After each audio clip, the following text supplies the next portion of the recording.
So, conversation all about breathing orthodontics. Where is it going? Where has it come from?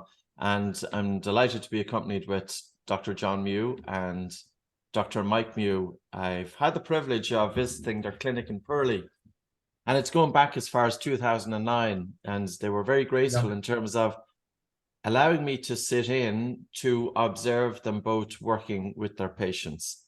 And the reason that both doctors were interested was because about 40 or 50 years ago, Dr. John Mew was one of the first orthodontists to start talking about the importance of breathing in and out through the nose, good posture with the tongue against the palate. So it's a privilege. And John, I would love just to get your insight in terms of your initial you were working as a dentist. Your father was a dentist as well. There's a lot of history here in the dental world.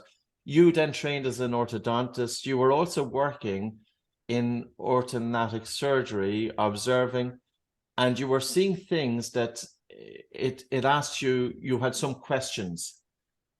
I think I was very lucky. My father was actually an orthodontist, although they didn't call themselves that in those days. But he treated other people's patients, which I think makes him an orthodontist. But it was he who taught me the value of expansion. And that really set me off down the road, because after he died, I looked at his study models. He kept good records. And I found that I'd been taught never expand, it always relapses. And I found, looking at my father's cases, yes, the majority of them had relapsed. Not all the way, but part of the way. But some of them hadn't really relapsed very much.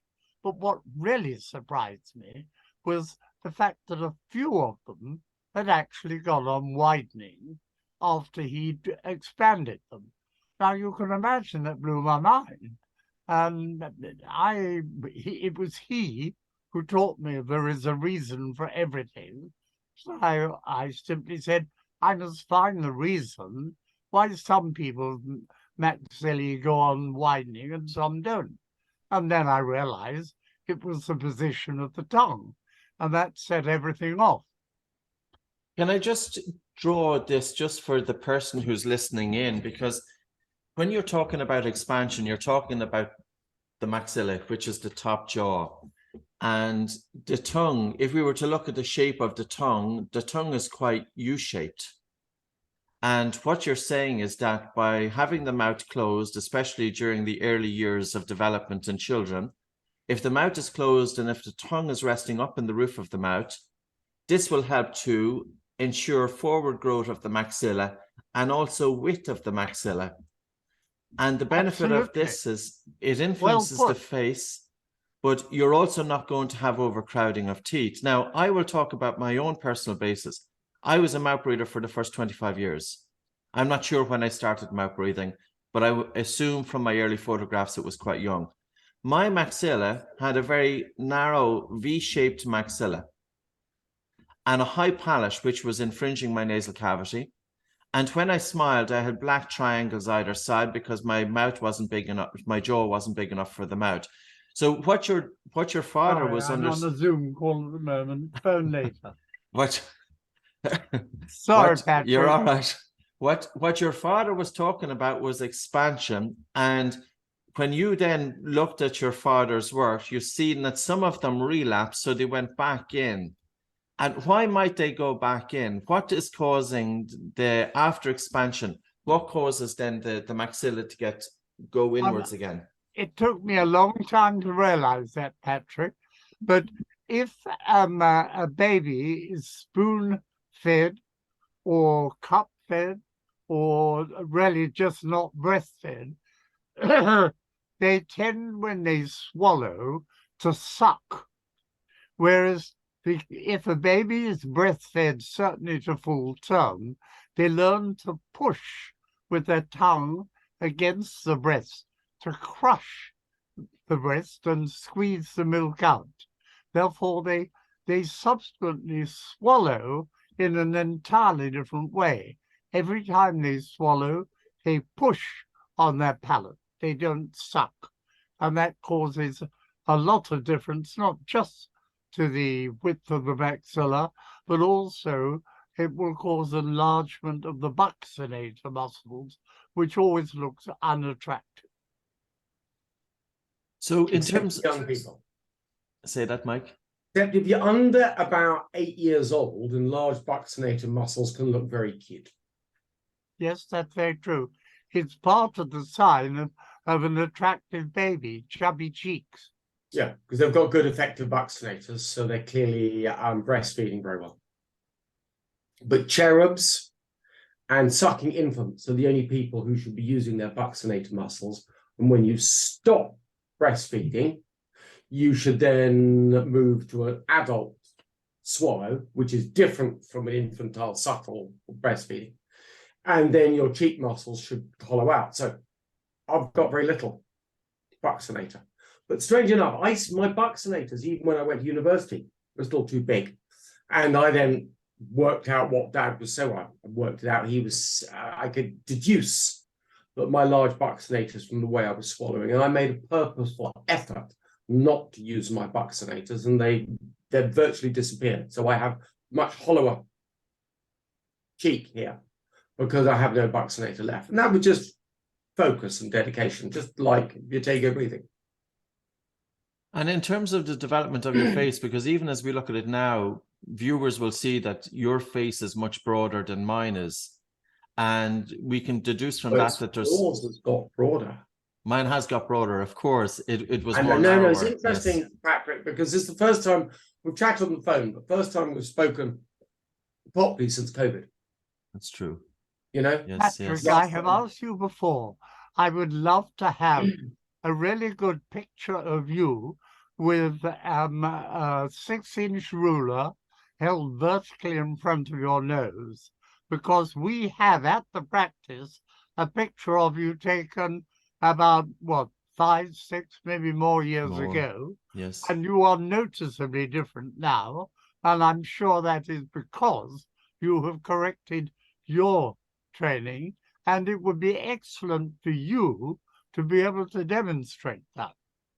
Yes, yes. You know, and you've worked hard, Patrick, I can see.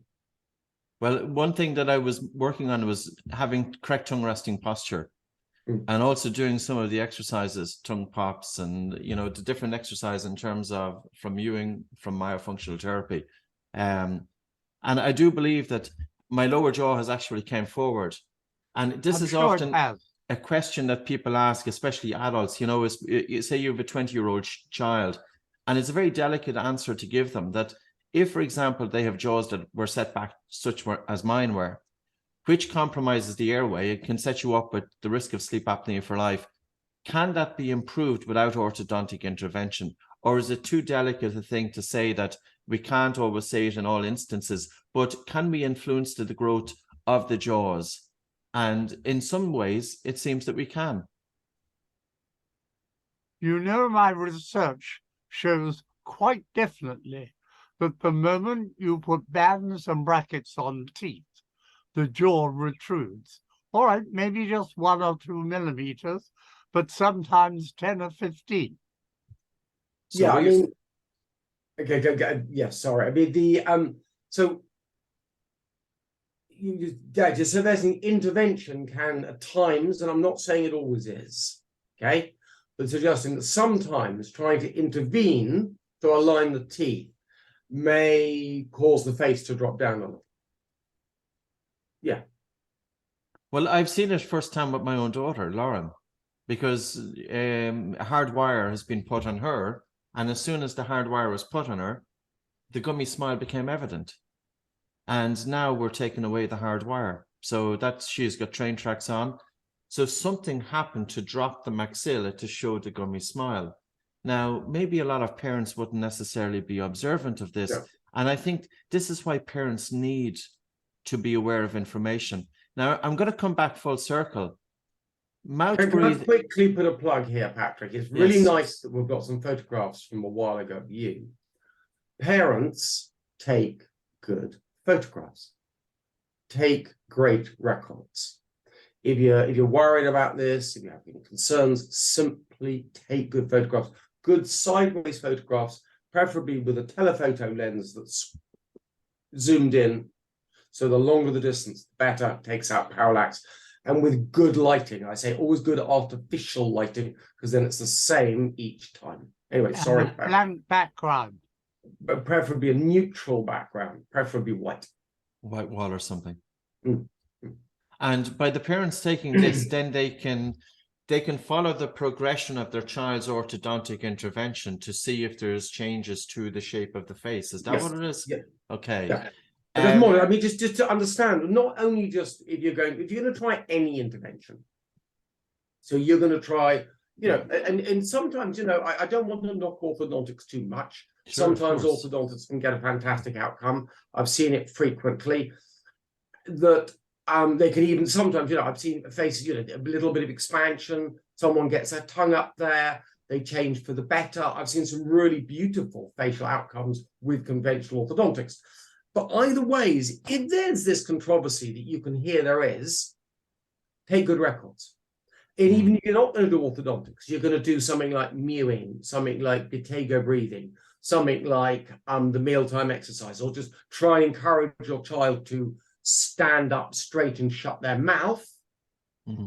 Then what you need to know is if it was doing anything. Is it working? Is it not working?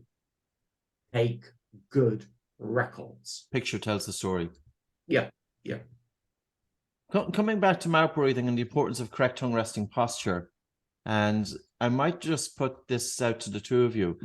I was preparing or thinking, I knew, of course, I was going to be chatting with you today, and I went in on PubMed yesterday, and I did a simple search, and this can be a search that can be done by any parents, is just to go in on PubMed, and PubMed is the database of pretty much most papers, clinical trials, etc.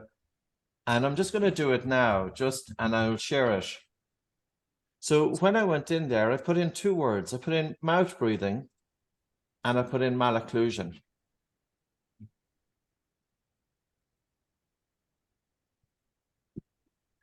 And it revealed it was something like 700. Okay, I've got 563 results here.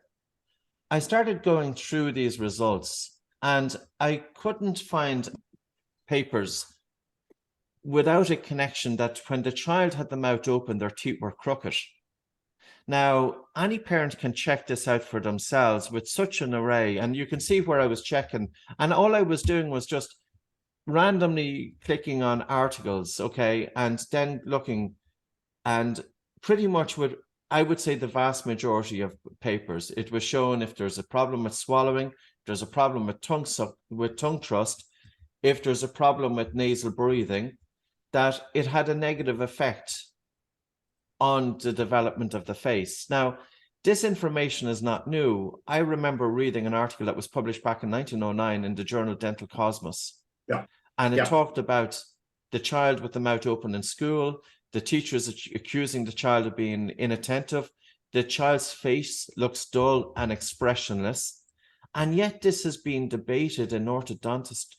My question as a lay person looking in, I'm not a dentist, I'm not an orthodontist, I work with simple breathing.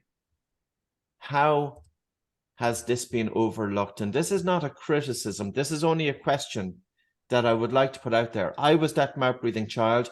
25 to 50% of studied children are persistently mouth breathing, either during wakefulness or sleep.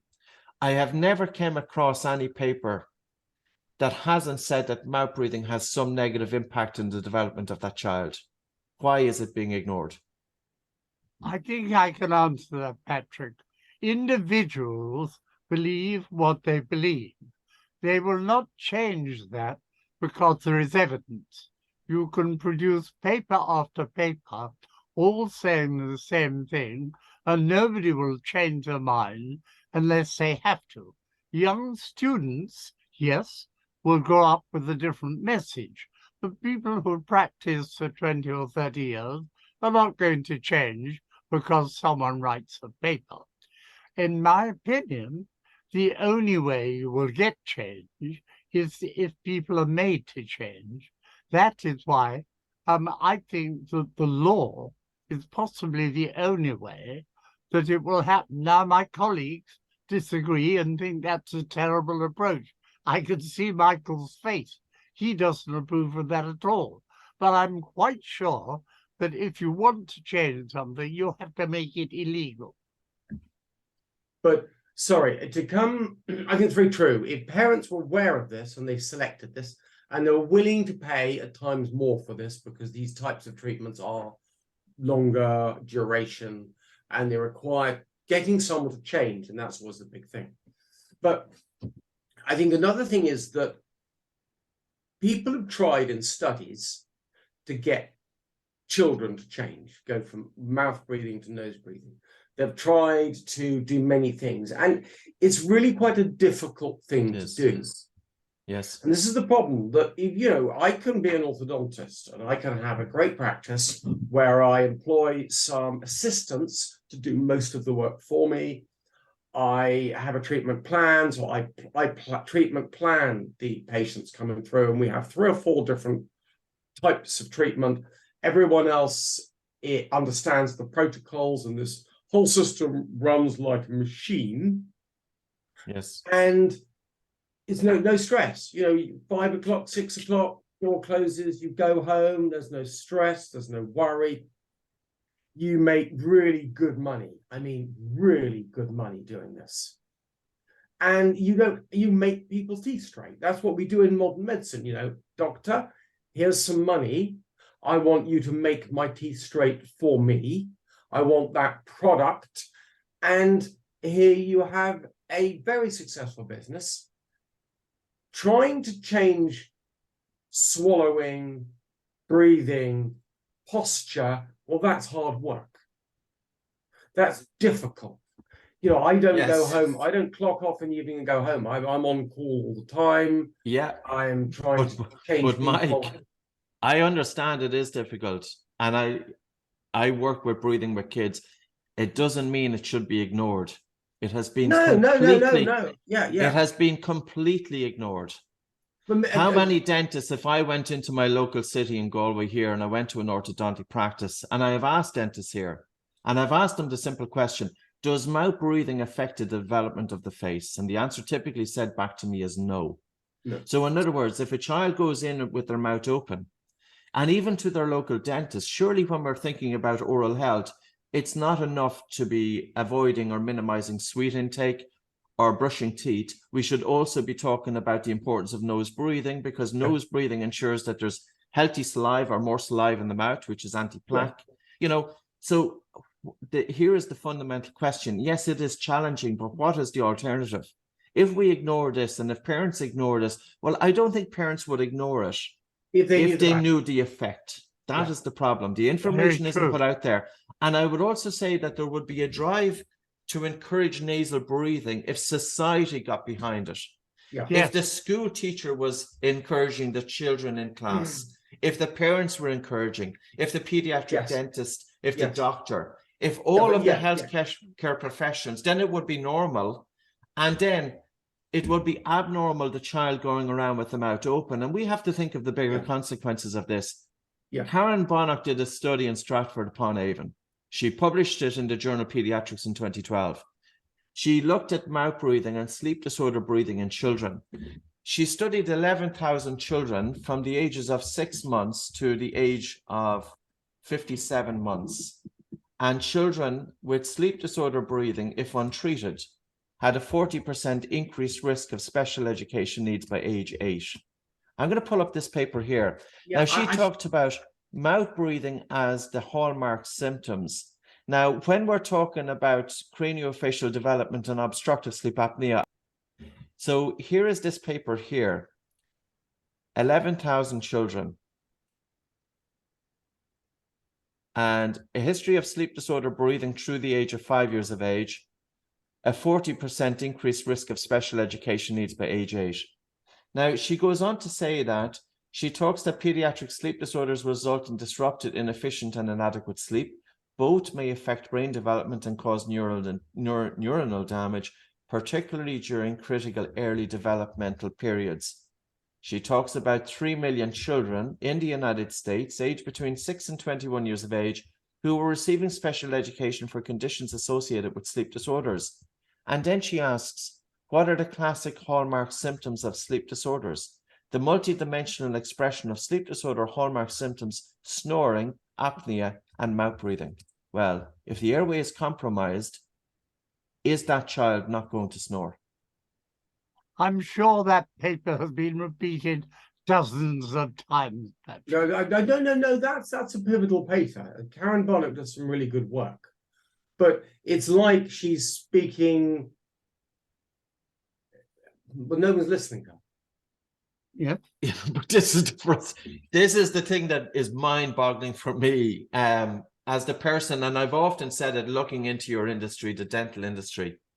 Highly educated people. I know what it takes to get into university, to get through university, and to get a dental degree is at a different level.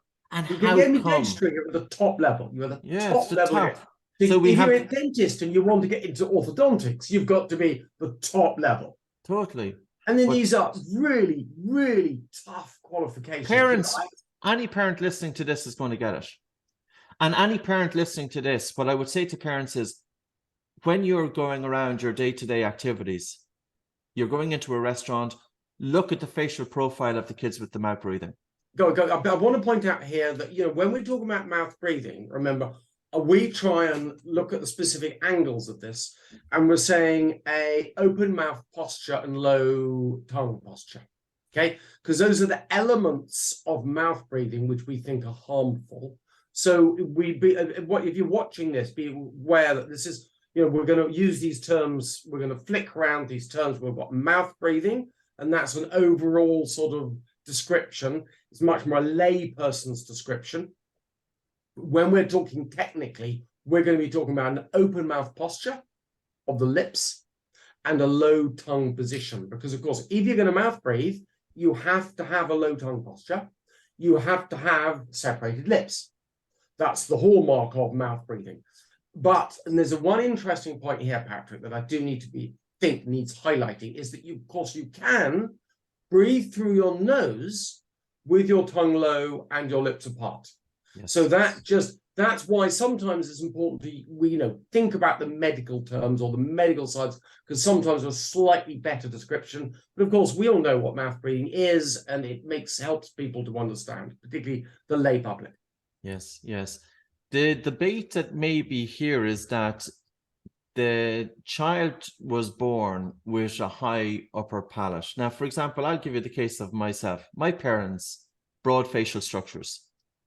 All of the siblings, narrow facial structures. My daughter has ptuitogenesis, missing one incisor, which is relevant or prevalent in 10% of the population, the study population. Go back modern in the past. population. Go back in those ancestral groups. Basically, the number of missing teeth is virtually zero. So even if it was a genetic influence, and of course the environment, we're talking about epigenetics here. Yes, perfectly. The recognition that this child has a small mouth, which there's not enough room for the tongue, which is going to likely encroach the airway, the dentist is still in a position to do something about it. Yeah. So whether it's the genes which have caused the narrow maxilla and the overcrowding, or whether it's the mouth breathing. So is it the genetics that cause mouth breathing, in other words, or is it mouth breathing which has caused the alteration to the shape of the face? The dentist is still able to do it in a position to expand that palate to make enough room for the tongue. So it really does come down to, it's not just about straightening the teeth, it's really about the child's airway is what we should be focusing on. And that's what you've been focusing on. Yeah, may I say something here? Okay. Yes. Because the points you're raising, Patrick, have worried me for a long time. Because I'm saying without any doubt that the width of the palate is due and cured by the position of the tongue.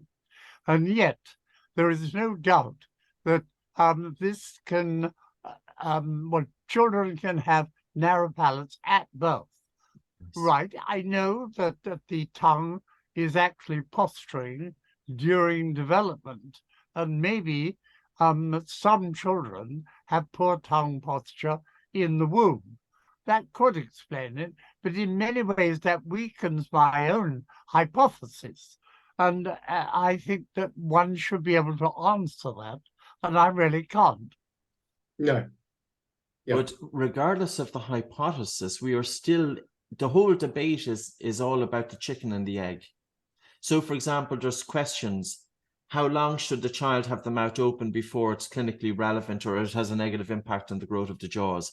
How much nasal obstruction is relevant? None of these are absolutely irrelevant. If the child has the mouth open, and the problem with this is how do we measure it? It comes back to, why do we need to have it absolutely measured in science when common sense should be the logic here? Common sense should be the approach. If the child is having the mouth open, the tongue isn't able to rest in the roof of the mouth. And if the tongue is considered to be an orthodontic appliance, or at least to provide support for the maxilla. The ultimate orthodontic appliance. That is, the only perfect orthodontic appliance is the tongue. Once professions go in a certain direction, it can be hard to change the direction because you have this structure. People are taught methods of straightening teeth. Well, if you've been taught methods of straightening teeth, then that's what you do. And if that's what your career now is predicated upon, if you're to buy into the alternative viewpoint, would weaken your own. Yes. It weakens what you're taught. It's your sense of identity. You become an orthodontist, you become a tooth straightener. That's your identity. To suggest maybe we should be doing, what I'm saying is prevention, and that's when you start to understand. So, Patrick, we were talking about the Black Swan article I produced. So I went on a 5-6 year letter writing campaign to try to get a debate on why teeth are crooked. My speciality, the orthodontists, openly admit that they don't know the cause of the problem. That might surprise people, but we take the best textbooks in the world are suggesting that we don't know more than 5% of the cases, and syndromes and genetic reasons account for less than 1% of that. Most of that 5% that's understood are your thumb suckers, your tongue thrusters, the really obvious ones. And the rest of them, no one's got a clue. Well, most speciality doesn't have a clue. So I thought sensibly, we're treating a concept without knowing the cause of the problem. Let's have a debate on this. Yeah. Let's have a debate on why are teeth crooked. So if you scroll to the very bottom of that article, Patrick, scroll to the very bottom, the last paragraph is here. So it says, I challenge the orthodontic profession to a debate to test the hypothesis that malocclusion is caused by the environment and modified by the genes. If this is upheld, then an independent investigation on the theory of orthotropics should ensue. Because, this concept we come out with, so whereas we talk about orthodontics is orthos, correct or straight teeth, orthotropics is orthos or correct growth. So effectively, I'm saying rather than straightening the teeth, if we get the face growing very well, then the teeth should be naturally straight within the better developed face. Yes. We go one step back, and this gets emotive when we talk about faces, but people with great facial form, the best facial architecture, tend to have straight teeth, broad smiles, and space for all of their teeth. People whose facial architecture, well, what do we say? This is emotive, didn't grow as well. They tend to have crooked teeth and less space for all of their teeth. Now, conventional wisdom is growth is largely genetic. What you're going to do is straighten the teeth in the space you've got. And orthodontists are generally brilliant at doing that. Yes. I know, this is my profession. Hats off to them. They're brilliant at arranging the teeth within the given structure that someone has grown to. Well, we're saying, well, we could go beyond that. We could try to change the very structure, the very growth of the structure, so that you gain good architecture and naturally straight teeth. You don't need retention. In fact, I don't even use fixed appliances to make teeth straight because, I don't want to force teeth into position. I want the individual to align their own teeth. They may not do quite such a good job, but it's likely to be more stable. Plus, the Less likely resultant to cause damage. and the resultant shape to the face. I'm just going to put up, can be replicated by any parent as well watching in. Yeah. Go into Google and put in adenoid faces. Now, Yeah. how many times have we seen these faces? And again, when I look at, for example, this boy here, his nose seems quite large. His maxilla is set back. His mandible is very set back. So already then you have to ask the question on his airway. The question here to ask is, will these children have straight teeth or will they have overcrowding of teeth in all likelihood? Yeah, I mean, in all likelihood, but it goes beyond that, Patrick. Yeah. Because, well, when we're looking at the adenoidal face, yes. Well, there's a great crossover with the village idiot. Okay. Yes. Now, again, this is emotive stuff, but when we start looking at what Karen Bonnet was just saying about mental effects of snoring and mouth breathing, and then where we think the village idiot who looks just like adenoidal faces, these are just those guys that Karen Bonnet's talking about who's lack good neurological development because, well, they're the village idiot, aren't they? Yeah. And these are big things because we've gone here from talking about crooked teeth and facial aesthetics and these things that a lot of people could write off as being not linked. Just aesthetics, just looking pretty. Now we're moving into sleep apnea, neural development, and of course, I had a chat with a senior ENT otolaryngology surgeon about 18 months ago in North London, and I said I thought about 10% of the British population, that could be drawn from most westernized population, but I said 10% of the British population were going to be dying about 10 years younger because of sleep apnea and its consequences. And he went, why? More like 20. And that's a 1 in 5. And remember, I qualified in 93 for dentistry in my undergraduate, and sleep apnea wasn't in the syllabus. So it's gone from not being in the syllabus in 93 for a dentist qualifying in 93 to killing 20% of the population 10 years early. Now, wow, so I qualified in 93. Next year's 2003. That's 30 years. Yeah, but hello, well, wake up, smell the coffee on this. What hell is going on? There's another aspect here as well where I think the dental has a fundamental role to play, Mike. I'm a middle-aged man. I don't go to my doctor very often. In actual fact, I went to my doctor about 2 weeks ago, and the last time I was at my medical doctor was in 2012. I don't think I'm unique, okay? I could have had all of the classic hallmark symptoms, which I do for sleep apnea. But I'm not going to my medical doctor, so I'm not going to get that diagnosis. 90% of the population, according to studies in the United States, are undiagnosed with obstructive sleep apnea. 90%. Only 10% are getting treated. If a dentist was trained in the evaluation and recognition of the risk factors associated with obstructive sleep apnea, because I go to my dentist every 6 months. When I'm lying in the chair, the dentist is in an ideal position to check the high palate, the scalloping of the tongues, the jaws that are set back. And this is something that the dental profession would be tremendous as an educational campaign about sleep, knowing that we know the effects. May I make another point? Sure. We really need to talk a little bit about why so many people have their mouths open. Now, I have very little doubt that it's due to the fact that we live in houses. Houses are full of dust, not just a little dust, but in every particularly bedroom, the air is stuffed full of allergens, masses of them. Breathe them in and you will have allergies. Now, at the most sensitive time is soon after birth, children are put in a bedroom full of fluff and everything else. They develop nasal rhinitis. They have runny and blocked noses.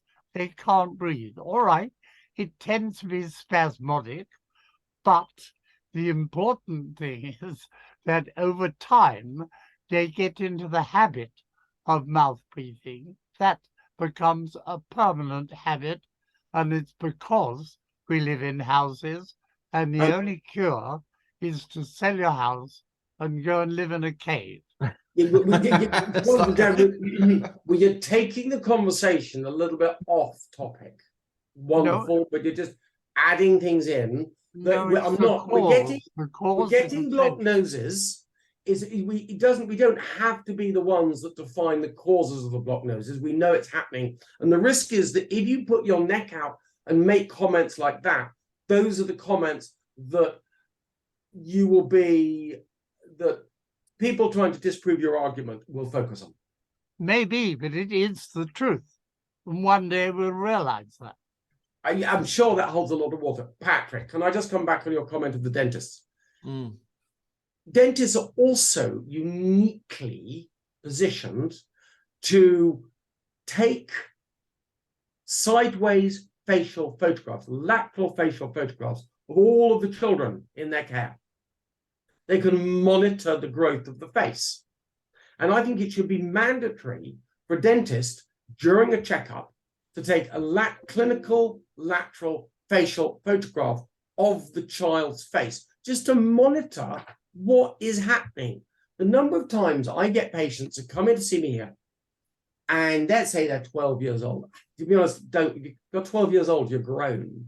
If you're a 12-year-old girl, it's more or less finished. Yeah. But but I want to understand what's happening. So I said to them, have we got any lateral facial photographs? And they don't have one. Even this day and age where you've got so many photographs. I mean, I had about 20 photographs taken of me in my childhood. Yeah. Well done, Dad. My kids must pay 20,000 photographs of them. Now, sometimes what we'll resort to is taking an image from a video as they turn their head. This is just the interest's sake of what's gone wrong. How could we have predicted it? How could we have this is science. This is what I want. My mission is to get the spotlight of modern medical research to focus on this area, because we've got some ideas, we've got some interesting points. Clearly, what the doctors keep turning around and they show me your evidence. What? Are you joking? No, that's not how science is supposed to work. Yeah. What we're supposed to do is have a chat first, use to the maximum all the evidence that's already been researched, set up some protocols on public money, because that's what it takes, and then do some research. Or if you want to do it the other way around, if you want to say, oh, show me the results of your cases, great. But can we do some comparative research? So rather than you focusing on the teeth, saying, oh, but you haven't got perfectly straight teeth, which of course I don't, because I'm not making the teeth straight. I'm asking the individual to straighten their teeth.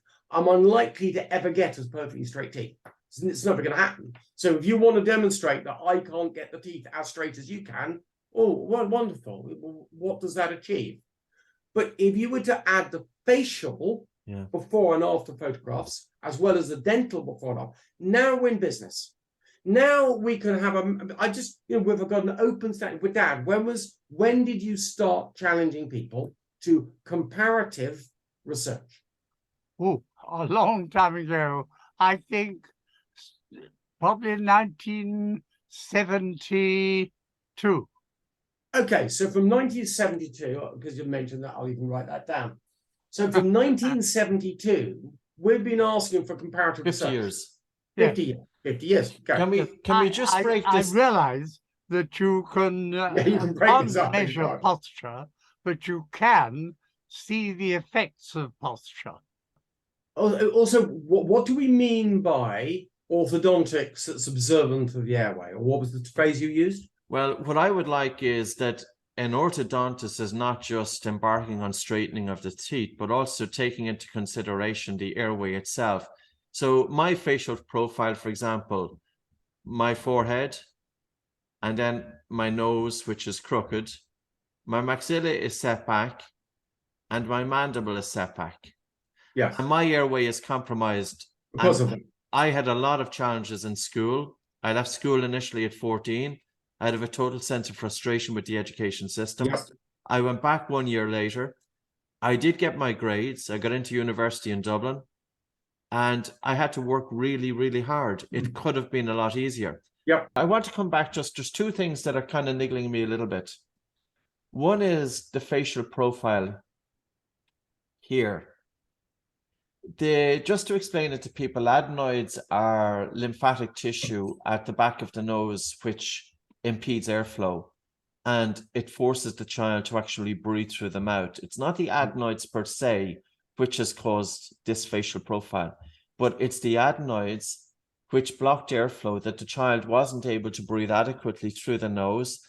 The child then switches to mouth breathing. When they switch to mouth breathing, their tongue drops. This is a medical term. And I'm not sure when was this term coined, adenoid faces or adenoid faces. But it must be 100 years. Oh, that was back in the early 1900s. Yes, well, it's been around a long time, and we will see these faces around quite often. Coming back to the growth of the human face. Now, this is a paper from 1953, but I have one as 2013. And any of these papers will talk about the most critical growth period in children is typically between age 1 and 5 years of age. Yeah. And that's why I suppose this is something that needs to be considered in terms of if that child has a mouth breathing posture, as many of them do, early intervention is very, very important. If at the very least, to encourage the parents to be observant of their children and working with different healthcare professionals to understand and change the pattern. I'm just going to, yeah. Wait, I'll just wait till you're finished. But no, I'm just going to pull up this one here. This is a 2013 article. So 1953 to 2013, they were looking at 210 kids here. Or sorry, yeah, 30 subjects, 15 males, 15 females, but 210 cephs. And the size X-rays at the side of the head. After 5 years of age. So basically, the conclusions was that the overall linear growth changes that occurred between 6 months and 5 years of age, a span of 4.5 years, were generally greater than the changes in maxillary growth that occurred between 5 and 16 years of age, a span of 11 years. In other words, the growth of the maxilla is double the speed from age 6 months to 5 years of age as it is from 5 years of age to 16 years. Yeah. Most papers in terms of, but it's quite understudied, are still in agreement that the critical growth spurts in children are early on in formative years. Yeah. It put in very simple terms, once the incisors have erupted, it is very hard or much harder to change the pattern of growth of the face. Yes. Patrick. The implications of this, sorry, Mike, to cut across you. The implications of this then is that if habits have not been addressed early on, that as the child's face is growing, can we see, and has it got, does it continue to have that adverse growth in the child's face? Or in other words, a question maybe for parents, you could have a child that's 13 years of age. Should we be encouraging that 13-year-old child to start breathing through the nose with the tongue resting up in the roof of the mouth? If we don't, can it have an adverse reaction even at that age? I have been impressed with how much change you can create right up to the age of 20. All right, not in every child, but if you correct posture at 16, 17, you can get big changes. When I'm talking of big, I mean forward growth as much as 25, 30 millimeters. Now that's huge compared with the size of the face. But sorry, it gets exponentially, disproportionately more difficult as you get older. Yes. And it seems to be their keystone points. The age when the molars and incisors finally come in, sort of 5 and a half, 6 to 6.5. The point where the maxilla seems to stop growing anywhere from sort of 10 years old to 12 years old. And then sort of 18 to 25 years old, with 25 years old being roughly the top end of, by the time all your growth hormones and all, they've gone. You finish growing as a boy maybe a little bit at 17, 18, but you still have enough growth hormone carrying on till 25, so you've got some change in you. And then after that, well, Patrick, after that, if you had a stroke, one side of your face would drop down. That would happen right the way up to 80 years old. So is it actually the skeleton, the bones that are preventing change, or is it just you've become a creature of habit? The muscles. Yeah, well, There is a difference between growth and change. Yes, there's there's a big difference. I mean, you're fully grown, most girls by 12, most boys by sort of 14, 16 in the whole body. The face generally, the head's a head. When you're born, you're more head disproportionately than you are the rest of your body. And so your head is a head, and it finishes growing before everything else, often quite a long way before everything else.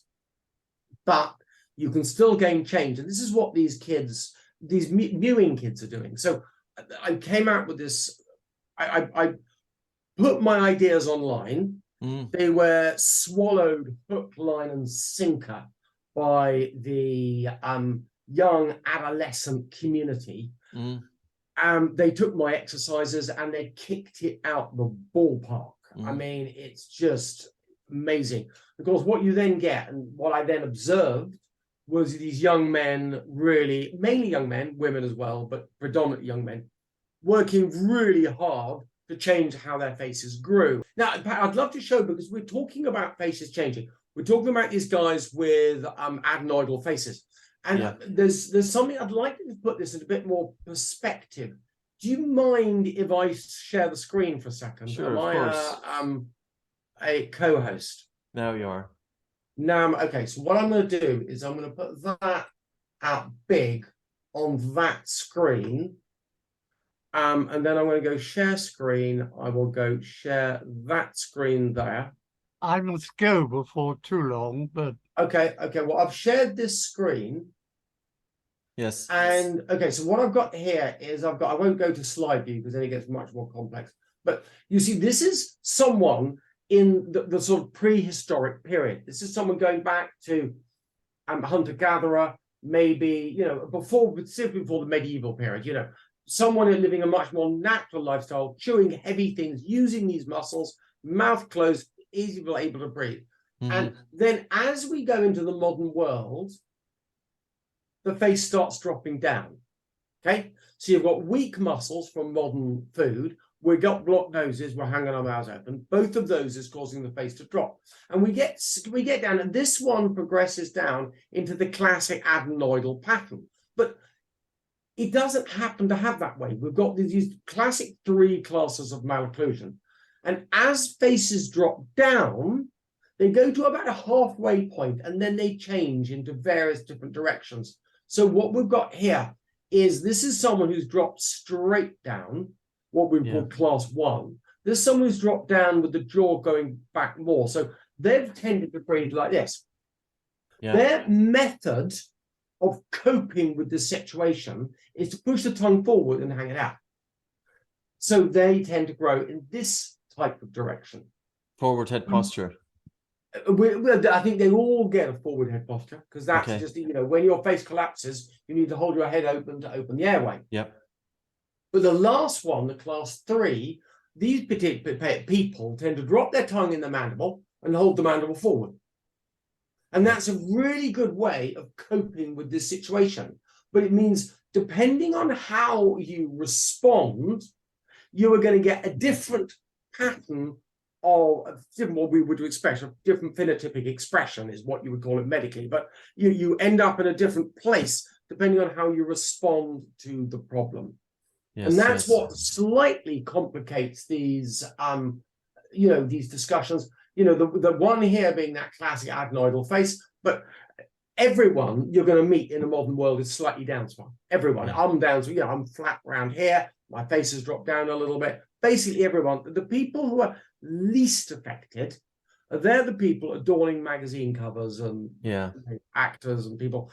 And I don't think it's that genetically related. I mean, I think, and this is a controversial statement to make, but I think almost everyone was designed to have a really healthy face that looked aesthetically pleasing.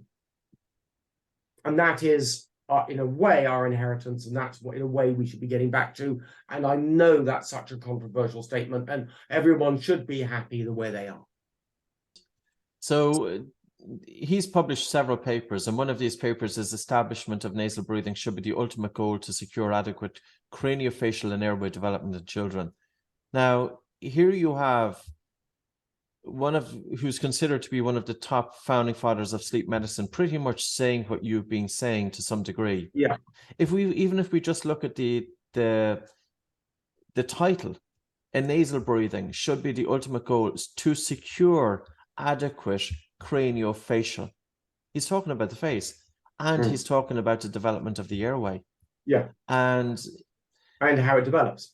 He talks about chronic mouth breathing during active craniofacial development of a child may result in anatomical changes that directly affect the airway. These changes may result in greater airway instability and collapsibility that potentially lead to other problems later in life, such as sleep disorder breathing. Prior investigations of children with mouth breathing have shown that a correlation with abnormal oral facial growth. So surely we cannot ignore what one person is considered the founding of a father of sleep medicine. I mean, all we're asking for, Patrick, really is debate. Yeah. I want a debate on why teeth are crooked, And also the bigger debate on what John was saying, that we have to be considering the face, we have to be considering the airway. And I'm going to bring it to a close because I think it has been a tremendous conversation. We start with the cause of crooked teeth and work upwards, Patrick, to these other subjects. I could say a lot about the actual cause of sleep apnea, but that is another subject. And I think it's related to the cause of crooked teeth. This whole thing, we're talking about one structure. And I'm saying if you've got crooked teeth, then there's a high chance that this structure, there was something wrong with the growth of this structure. If you have crooked teeth, or you don't have enough space for all of your teeth to align naturally, then something's gone wrong with the growth of your face, and that will have other health knock-on effects. Very true. Yeah, so even with the phenotypes of sleep apnea, there's still a recognition that anatomical compromise is the single most common factor which is causing obstructive sleep apnea. There are other phenotypes as well, loop gain, upper airway recruitment, etc., etc. Yeah. There's an interplay between all of those as well. Yes. So thanks so much for your time. And any parents, any people listening to this, I would love to bring some support to Dr. Mike Mew. He has had, I would say, a rough journey. I really feel for you in terms of putting this information out there. And I think ultimately the decision makers here, it should be about the parents. It's the parents and it's the parents' children. And I think for any of us as parents, we should be viewing how we are having our children treated orthodontically and with dentists, but also and knowing the information. Yeah, you can break most of what we're saying to stand up straight and shut your mouth. Now there's a good start. Okay. Chew some gum, stand up straight, shut your mouth. Okay. So we'll close at that. Thank you so much. Bye. Goodbye.